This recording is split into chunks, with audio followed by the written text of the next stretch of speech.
If you've got an ADHD kid who's having meltdowns, there is so much more to it than simple defiance. And I'm telling you right now, parenting methods and discipline are not going to get you very far, because here's what's actually happening. It's not a discipline problem. It's a threat response problem. And once you see it, you're not going to be able to unsee it. So here's kind of the mechanism. Your child has a retained Moro reflex. If you've made it this far in the video, it's a pretty safe bet that your child's Moro reflex didn't integrate the way that it was supposed to when they were about a year old. So when that reflex stays active past that 1 year mark, they're running constantly in a low-grade state of kind of self-protection and preservation. They're always a little bit braced for threat. And a brain that's consistently hanging out in that place is experiencing loss of control as threat and danger. So a demand, even a little teeny tiny one, like please go put your shoes on, is registering in their brain, in their body, in their nervous system the same way a legitimate threat would. Your child isn't choosing to fight you. Their survival system is firing before their thinking brain, before their executive function, before who they really want to be in that moment gets a vote. And this is why being told no can trigger a full, complete meltdown, even if it's over something that seems like it wasn't even that important to them in the first place. It wasn't really about the toy or the screen or the snack.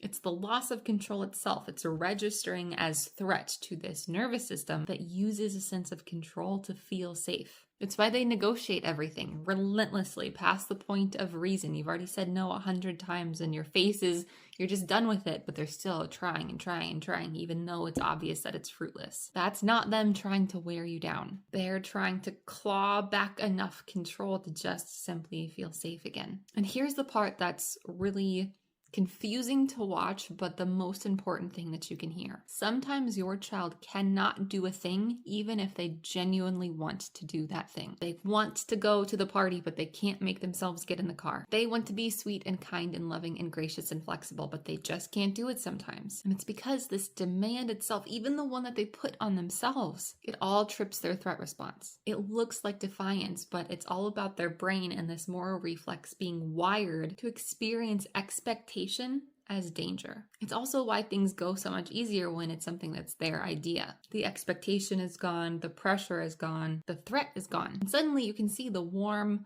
funny, capable, loving, compliant child who's really in there. So your kid's not just choosing to give you a hard time. They are having a hard time because their brain is reading every unexpected thing, every demand, multiple moments in ordinary life as threat, and they're fighting for survival. But that Moro reflex can integrate easy peasy. And when that happens, their baseline threat level drops. The demands stop reading as danger, and the rigidity starts to soften. Not because they finally learned how to behave because you disciplined them so well. It's not going to work. You've got to get their brain to a point where it stops bracing. You can integrate your child's Moro reflex. It's not that complicated. You just have to show up and do the work. So if you want to learn more about how to make that happen for your own child, comment the word brain below, and we're going to send you a quick 13-ish minute video breaking down absolutely everything you need to know about how to get started for your own child, or you can just head to the link in our bio for a free consultation if you're ready.